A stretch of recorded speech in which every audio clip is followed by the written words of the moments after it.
پھر اللہ فرمائیں گے یا ابن آدم استسقیتک فلم تسقی، یہ جتنے آپ پروگرام مجھے دکھائے ہیں یہ سارا حدیث میں آپ کو اللہ نے یاد دلا دی حدیث۔ پانی کے نل دیکھ کر میرے بندے میں پیاسا تھا، میں نے پانی مانگا، انہیں پانی ہی نہیں پلایا۔ کہے گا یا اللہ تو سبوحاً قدوس ہے، تجھے پانی کی کیا ضرورت ہے؟ اللہ فرمائیں گے اما علمت ان عبدی الفلاں استسقاک فلم تسقہ، تجھے یاد نہیں میرا ایک بندہ بندی اچھا برا بری یہ بحث ہی نکال دی، وہ تیرے پاس آیا تھا پانی پلا دو پیاس لگی، تو نے اسے پانی نہیں پلایا تھا۔ اگر تو اسے پانی پلا دیتا میرے پاس اس کا صلہ دیکھتا کرنا، یہ ایسے ہی ہے جیسے تو نے مجھے پانی دیا، مجھے میرا حال پوچھنا۔ وہ شرمندگی میں ڈوب رہا ہے۔ پھر اللہ فرمائیں گے عبدی استطعمتک فلم تطعمنی، میں نے تم سے کھانا مانگا تھا تم نے مجھے کھانے نہیں کھلایا۔ کیا کمال کی حدیث ہے یہ، کس طرح اللہ اپنے بندے سے محبت کا اظہار کر رہا ہے۔ کھانے سے پاک، پینے سے پاک، بیماری سے پاک، موت سے پاک، زمان و مکان سے پاک، لا یحویہ مکان ولا یشتمل علیہ زمان، نہ وہ مکان کی قید میں ہے نہ زمانے کی قید میں ہے۔ اور یطعم ولا یطعم، کھاتا کھلاتا ہے کھاتا نہیں، یسقی ولا یسقا، پلاتا ہے پیتا نہیں۔ ایک انسان کی کیا قیمت ہے۔ پھر بندے میں نے کھانا مانگا تو نے انکار کر، اس کا حال پوچھنے نہ گیا۔ اگر تو اس کا حال پوچھتا تو آج تو دیکھتا کہ میں تیرا کیسا استقبال کرتا۔ پھر اللہ فرمائیں گے یا ابن آدم استسقیتک فلم تسقی، یہ جتنے آپ پروگرام مجھے دکھائے ہیں یہ سارا حدیث میں آپ کو اللہ نے یاد دلا دی حدیث۔ پانی کے نل دیکھ کر میرے بندے میں پیاسا تھا، میں نے پانی مانگا، انہیں پانی ہی نہیں پلایا۔ کہے گا یا اللہ تو سبوحاً قدوس ہے، تجھے پانی کی کیا ضرورت ہے؟ اللہ فرمائیں گے اما علمت ان عبدی الفلاں استسقاک فلم تسقہ، تجھے یاد نہیں میرا ایک بندہ بندی اچھا برا بری یہ بحث ہی نکال دی، وہ تیرے پاس آیا تھا پانی پلا دو پیاس لگی، تو نے اسے پانی نہیں پلایا تھا۔ اگر تو اسے پانی پلا دیتا میرے پاس اس کا صلہ دیکھتا کرنا، یہ ایسے ہی ہے جیسے تو نے مجھے پانی دیا، مجھے میرا حال پوچھنا۔ وہ شرمندگی میں ڈوب رہا ہے۔ پھر اللہ فرمائیں گے عبدی استطعمتک فلم تطعمنی، میں نے تم سے کھانا مانگا تھا تم نے مجھے کھانے نہیں کھلایا۔ کیا کمال کی حدیث ہے یہ، کس طرح اللہ اپنے بندے سے محبت کا اظہار کر رہا ہے۔ کھانے سے پاک، پینے سے پاک، بیماری سے پاک، موت سے پاک، زمان و مکان سے پاک، لا یحویہ مکان ولا یشتمل علیہ زمان، نہ وہ مکان کی قید میں ہے نہ زمانے کی قید میں ہے۔ اور یطعم ولا یطعم، کھاتا کھلاتا ہے کھاتا نہیں، یسقی ولا یسقا، پلاتا ہے پیتا نہیں۔ ایک انسان کی کیا قیمت ہے۔ میرے بندے، میں نے کھانا مانگا تو انہیں انکار کر دیا، کہے گا یا اللہ آپ تو کھانے سے پاک ذات ہیں۔ اللہ کہیں گے اما علمت ان عبدی الفلاں استطعمتک فلن تطعمہ، اسے کھانا مانگنے آیا تھا، تو نے اسے کھانا نہ کھلایا، اگر تو اسے کھلا دیتا تو تو اس کا صلہ آج میرے پاس پا لیتا۔ یہ ایسا تھا جیسے تو نے مجھے کھانا دے دیا۔ یہ اتنا بڑا عمل ہے، اس میں مومن مشرک کی بھی کوئی قید نہیں ہے۔ اللہ کو انسان بطور انسان پسند ہے۔ ابراہیم علیہ السلام پہلے شخص ہیں جنہوں نے مہمان کے ساتھ کھانا کھانے کی سنت کو جاری کیا۔ بغیر مہمان کے کھانا نہیں کھاتے تھے، مہمان آتا تھا تو اس کے ساتھ کھاتے تھے۔ ایک مہمان آیا، آپ نے اس کے سامنے کھانا رکھا، اس نے لقمہ توڑ کے منہ میں ڈال لیا۔ ابراہیم علیہ السلام نے فرمایا بسم اللہ تو پڑھ۔ کہنے لگا میں اللہ کو جانتا ہی نہیں، میں کیا پڑھوں؟ تو ابراہیم علیہ السلام نے کھانا اٹھا دیا اس کے آگے سے۔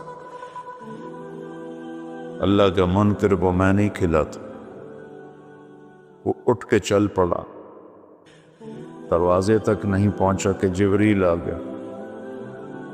ابراہیم، اللہ فرما رہے ہیں منکر تو میرا تھا، 70 سال سے تو میں کھلا رہا تھا، تیرے پاس بھیجا تو ایک وقت کی روٹی میں نہ کھلا سکا، اس کو واپس بولا، اسے کھانا کھلا۔ جب ایک غیر مسلم کے ساتھ میرے رب کا یہ حال ہے، ایمان والے کے ساتھ اللہ کیسا شفیق ہوگا، کیسا مہربان۔ ابراہیم علیہ السلام اس کے پیچھے دوڑے، ارے بھائی واپس آ جاؤ، میرے اللہ نے تیری سفارش کی۔ تو کہنے کا تیرا اللہ بڑا اچھا ہے، میں اسے مانتا بھی نہیں، پھر میری سفارش کی ہے، تو مجھے بھی اللہ کا کلمہ پڑھا دے، ایمان بھی نہیں۔ اللہ تعالیٰ کی بارگاہ میں اس کے بندوں کے دکھ درد میں کام آنا، یہ ہزاروں نفلوں پر بھاری، ہزاروں روزوں پر بھاری ہے، نفلی ہزاروں حجوں پر بھاری۔ ایک یہودی لڑکا آپ کی خدمت میں کبھی کبھی آتا تھا اور آ کے بیٹھ کے آپ کی باتیں سنتا۔ کچھ دن وہ آیا نہیں، آپ نے فرمایا بھائی وہ بچہ نہیں آ رہا آج کل، کہ یہ بیمار ہے، کہ چلو اس کا حال پوچھیں۔ کون ہے؟ یہودی۔ ہم اپنے سگے بھائی سے کھٹ بٹ ہو تو بیمار ہو تو اس کا حال پوچھنے نہیں جاتا۔ فیصلے بعد میرے سامنے گھر میں ایک بھائی مر گیا، دوسرا اس کا جنازہ پڑھنے نہیں گیا۔ میں نے اس بچے کو بلایا، ہاتھ جوڑے، داڑھی پکڑی، وہ مر گیا ہے، ہن بس کر دے، جنازہ پڑھ لے۔ نہیں پڑھا۔ اور میرا نبی ایک یہودی بچے کے لیے 8 میل کا سفر، آپ پیدل گئے، اونٹنی پر بھی نہیں گئے، پیدل گئے۔ تو جب اس کے گھر پہنچے تو وہ مر رہا تھا اور اس کا باپ اس کے سرانے بیٹھ کے تورات پڑھ رہا تھا۔ تو آپ نے کہا یا غلام قل لا الہ الا، بیٹا لا الہ الا اللہ کہہ لے۔ تو اس نے ایسے اپنے باپ کو پیچھے مڑ کے دیکھا، تو اس کو تو پتا تھا کم وقت وہ سچے نبی ہیں۔ میں کہا اطیع ابا القاسم، ابو القاسم کی مان لے۔ اس نے کلمہ پڑھا اور چند لمحے بعد اس کا انتقال ہو۔ تو ہمارے نبی سے نا ایسے ہو گئے، پنجوں پہ کھڑے ہو گئے، خوشی سے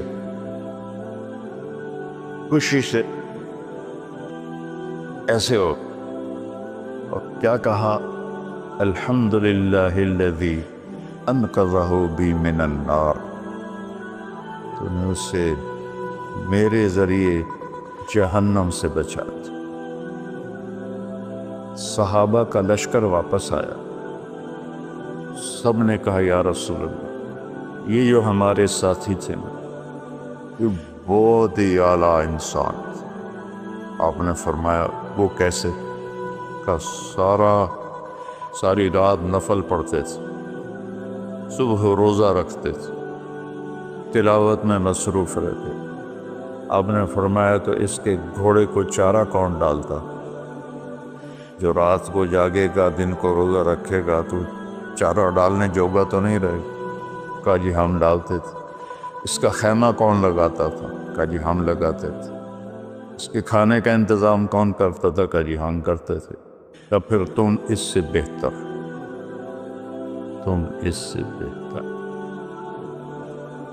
تو اللہ نے اپنے فضل و کرم سے، میں نے وہاں میاں چنو میں بھی کہا تھا، میں تو روتا اس بات پہ ہوں، شکر میں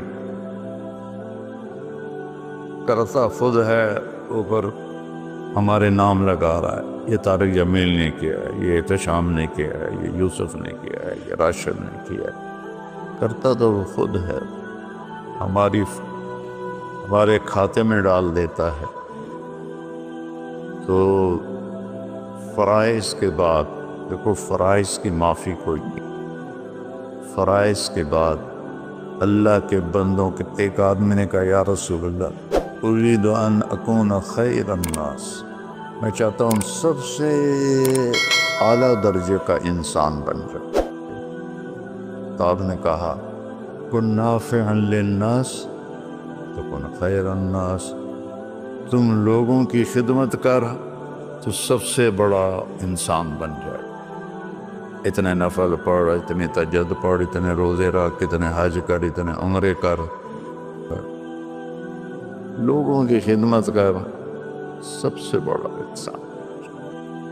فرائض کی معافی نہیں، اس کو پورا کرنے کے بعد ایک آیت سنا کے میں ختم کرتا ہوں۔ اللہ تعالیٰ نے لوگوں کی مدد کے لیے جو تعبیر استعمال کی ہے، کسی جگہ نہیں، مشکل کام ہے گردن کٹانی، وہاں یہ تعبیر نہیں ہے۔ حج، اللہ نے مجھے بہت حج کرائے، کتنا مشکل ہوتا تھا، مینا، عرفہ، مزدلفہ، ایک عمل پر اللہ نے کہا فَلَاقْتَحَمَ الْعَقَبَةَ وَمَا أَدْرَاكَ مَا الْعَقَبَةُ فَكُّ رَقَبَةٍ أَوْ إِطْعَامٌ فِي يَوْمٍ ذِي مَسْغَبَةٍ يَتِيمًا ذَا مَقْرَبَةٍ أَوْ مِسْكِينًا ذَا مَتْرَبَةٍ۔ اللہ، کیوں نہ پھر تو نے گھاٹی میں چھلانگ لگائی؟ عرب میں پہاڑ تھے، گھاٹیاں تھیں، تو گھوڑے کو اٹھانا، اس کو اقتحام کہتے ہیں۔ آگے کوئی کھائی ہے، کھڈا ہے، اور وہاں سے گزارنے کے لیے، کھائی گہری ہے تو گھوڑا نیچے تو جائے گا نہیں، پھر وہ پیچھے سے آ کر جب اس کے قریب آتے تھے تو اس کو چھانٹا مارتے تھے، اور لگام میں سے اٹھاتے تھے، گھوڑا تیر کے آگے نکل جاتا تھا۔ عمرو بن عبد ود نے جنگ خندق میں، وہ 30 فٹ چوڑی خندق تھی، 30 فٹ، اور اس کی 100 سال عمر تھی اس وقت، اور اس نے پیچھے سے گھوڑے کو دوڑایا اور وہاں آ کر اسے چھانٹا مار کے لگام اٹھائی، 30 فٹ گھوڑا پار کر دی، لیکن جان کا خطرہ تو ہوتا ہے۔ تو اللہ نے کہا پھر تم نے گھاٹی میں چھلانگ کیوں نہ لگائی؟ پھر کہا تمہیں پتہ بھی ہے کہ میں کون سی گھاٹی کہہ رہا ہوں؟ اے پہاڑاں والی نہیں، اے کھائیاں والی نہیں، تمہیں پتہ ہے کون سی گھاٹی ہے؟ کہا نہیں یا اللہ، کا فک رہا، مشکل میں پھنسے ہوئے کی گردن کو چھڑانا۔ کتنے لوگ ہیں جو مشکلوں میں پھنسے مشکل میں پھنسے ہوئے کی گردن چھڑانا، یتیم رشتہ دار کو کھانا کھلانا، مسکین انسان کو کھانا کھلانا۔ فقیر اسے کہتے ہیں جس کے پاس چھت بھی ہو، ایک دن کا راشن بھی ہو۔ مسکین اسے کہتے ہیں جس کے پاس نہ چھت ہو نہ کھانا ہو۔